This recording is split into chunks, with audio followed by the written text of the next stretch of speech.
Hello दोस्तों, मैं अरविंद ठाकुर आपके और हमारे चैनल टेक्निकल हेल्प डेस्क में आपका स्वागत है। कैसे हैं आप सभी दोस्तों? आज हम बात करने जा रहे हैं आयजात निवास की। कैसे आयजात निवास बनाया जाता है और इसकी आईडी पासवर्ड कहां से मिलेगी। तो चलो शुरू करते हैं। लेकिन दोस्तों, उससे पहले इसी तरह के नए नए अपडेट्स जानने के लिए हमारे चैनल को लाइक और सब्सक्राइब ज़रूर करें। धन्यवाद दोस्तों। तो दोस्तों, सबसे पहले आप गूगल पे जाइए। गूगल पे जाने के बाद यहाँ पे आप ई डिस्ट्रिक्ट सर्च कर लीजिए। ई डिस्ट्रिक्ट पे जो ये पहला ऑप्शन आ रहा है, इस पे आप क्लिक कर लीजिए।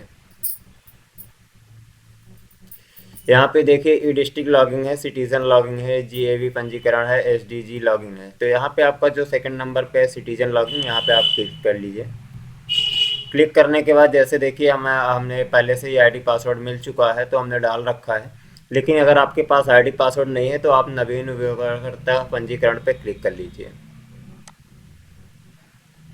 यहाँ पे क्लिक करने के बाद आप आईडी पासवर्ड के लिए अप्लाई कर सकते हैं। यहाँ पे देखिए लॉगिन आईडी है, जिसमें आपके 6 से 8 कैरेक्टर्स ही मान्य हैं।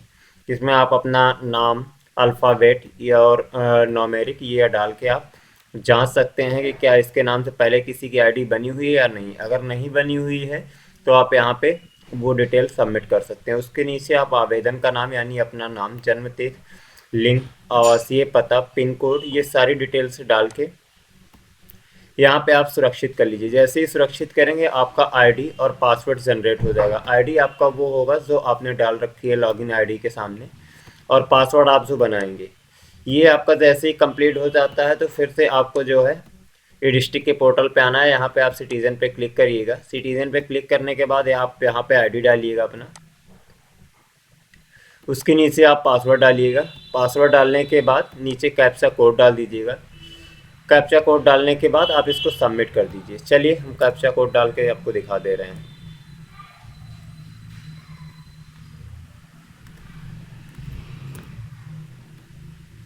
कैप्चा कोड डालने के बाद जैसे ही आप सबमिट करेंगे आपका पेज खुल जाएगा। इस पे देखिए आपका ऊपर लिखा हुआ है सेवा शुल्क भुगतान, रसीद की प्रतिलिपि, निस्तारित आवेदन एंड कुल लंबित आवेदन। अभी तक हमने निस्तारित आवेदन यानी कितने आवेदन अप्लाई कर रखे हैं, देखिए यहाँ पे काउंटिंग दिख रहा है 25, और कितने पेंडिंग में है वो 8 दिख रहे हैं यहाँ पे। नीचे आप देख लीजिए जाति, आय, निवास, दिव्यांग, हैसियत, प्रमाण पत्र, ये सारी चीज़ें हैं जिस पे आप आवेदन कर सकते हैं। सबसे पहले आप आय प्रमाण पत्र खोल लीजिए, ये ज़्यादा ज़रूरी होता है, लोग बनवाते हैं।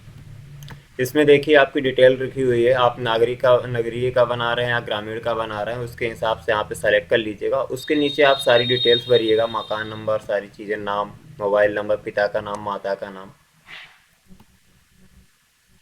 ये सारी डिटेल वन बाय वन आप चेक कर लीजिएगा और भर सकते हैं।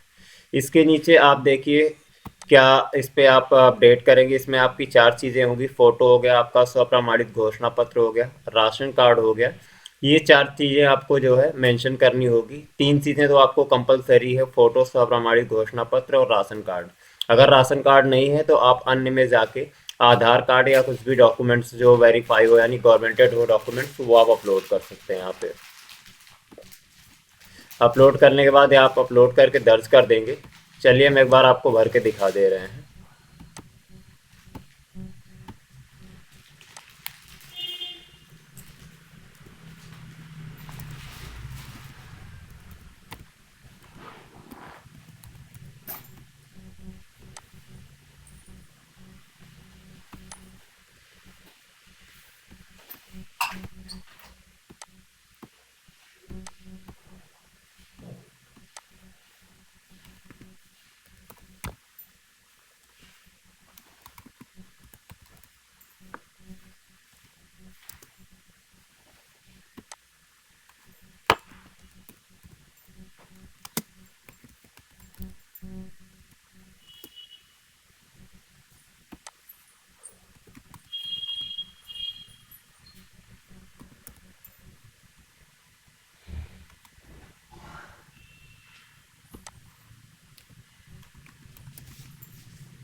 इस तरीके से आप सारी डिटेल भर लेंगे। भरने के बाद नीचे आप अटैचमेंट में लगाएंगे 3 चीज़ें मैंने आपको बताई थी, फ़ोटो, स्वप्रमाणित घोषणा पत्र और राशन कार्ड आपका।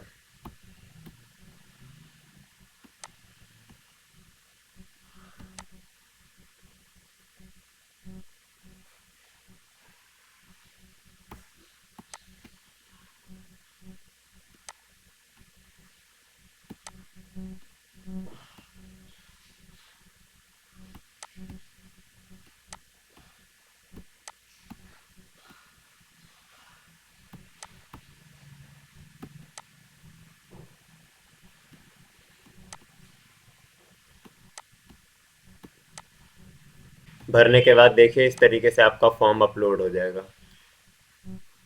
यहाँ पे सारी डिटेल आ जाएगी। एक बार आप डिटेल पूरी तरीके से चेक कर लीजिएगा। चेक करने के बाद आप प्रिंट पे क्लिक कर सकते हैं या क्लोज।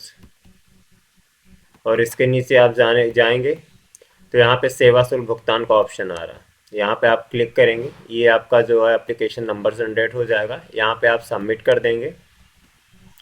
सबमिट करने के बाद आपका दिखा रहा है 15 रुपये आपके चार्ज कटेंगे। इसको आप प्रोसीड विथ पेमेंट पे क्लिक कर दीजिएगा। इस तरीके से पेज आपका ओपन हो जाएगा। पेज ओपन होने के बाद यहाँ पे आप इंटरनेट बैंकिंग, क्यूआर कोड या यूपीआई किस तरीके से आप पेमेंट करना चाहते हैं वो डिटेल आपको यहाँ पे भरनी होगी। भरने के बाद जो है आप इसको सबमिट कर देंगे, मेक पेमेंट पे क्लिक कर देंगे।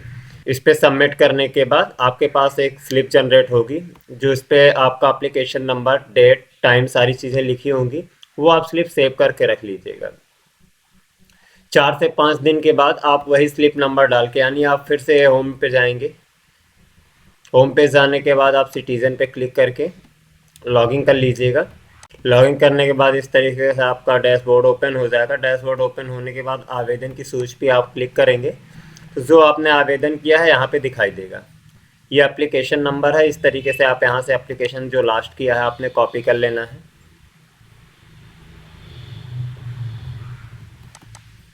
किसी भी एक आप आवेदन को कॉपी कर लेंगे, यानी जो आपने लास्ट टाइम अप्लाई कर रखा है।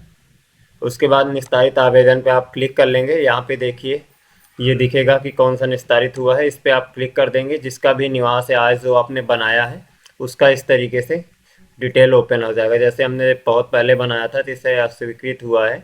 इसी तरीके से आपका स्वीकृत होने पे यानी एक्सेप्ट होने पे आपका जो है प्रिंट निकल आएगा। मैं दिखा देता हूँ एक। इस तरीके से आप निस्तारित आवेदन पे क्लिक करेंगे, ये आपका पेज ओपन हो जाएगा। यहाँ पे जिसका बन चुका है वो यहाँ पे शो करने लगेगा, उस पर आप क्लिक कर लीजिएगा। क्लिक करने के बाद इस तरीके से आपके पास उसका आय प्रमाण पत्र आ जाएगा। यहाँ से आप प्रिंट करके उसको दे सकते हैं।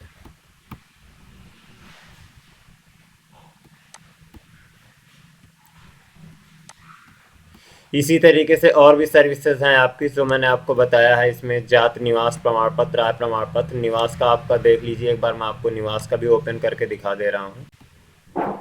इसी तरीके से आपका निवास प्रमाण पत्र बनेगा। निवास प्रमाण पत्र का मैं ओपन करके आपको दिखा रहा हूँ। जैसे ही आप निवास प्रमाण पत्र पे क्लिक करेंगे इस तरीके से आपका पेज ओपन हो जाएगा। निवास प्रमाण पत्र हेतु आवेदन पत्र सेम उसी तरीके से जैसे आपने आई कार्ड पे काम किया था, इसी तरीके से इस पे आपका जो है सारी डिटेल्स आप भर लेंगे 1 बाय 1। भरने के बाद आपको यहाँ भी उसी तरीके से अटैचमेंट लगाने होंगे। फोटो, प्रमाणित घोषणा पत्र, राशन कार्ड या बिजली का बिल लगेगा आपका, या वोटर पहचान पत्र होनी चाहिए। नहीं है तो अन्य में आप जाके आधार कार्ड, जो आधार कार्ड आप वही लगाइएगा जिस पे जो है एड्रेस सेम हो जो आप निवास प्रमाण पत्र बनाना चाह रहे हैं। यहाँ पे लगाने के बाद आप दर्ज कर देंगे, यानी दर्ज पे क्लिक करने के बाद सबमिट हो जाएगा। सबमिट होने के बाद जैसे आप प्रमाण पत्र में आपका जो है एक पेज जनरेट हुआ था, यानी सबमिशन का, लास्ट सबमिशन का, उसी तरीके से पेज ओपन होगा। आप एक बार चेक कर लीजिएगा। चेक करने के बाद आप सबमिट करेंगे। 15 रुपीज़ का आपका चार्ज कटेगा पेमेंट का। पेमेंट करने के बाद उसी तरीके से आपकी स्लिप जनरेट होगी और उसी स्लिप के ज़रिए आप 4 से 5 दिन के बाद स्टेटस चेक करके आप उनको प्रिंट डाउनलोड करके दे सकते हैं। उम्मीद करता हूँ आपको ये वीडियो पसंद आई होगी। इसी तरह की वीडियो पाने के लिए हमारे चैनल को लाइक और सब्सक्राइब ज़रूर कर देना दोस्तों।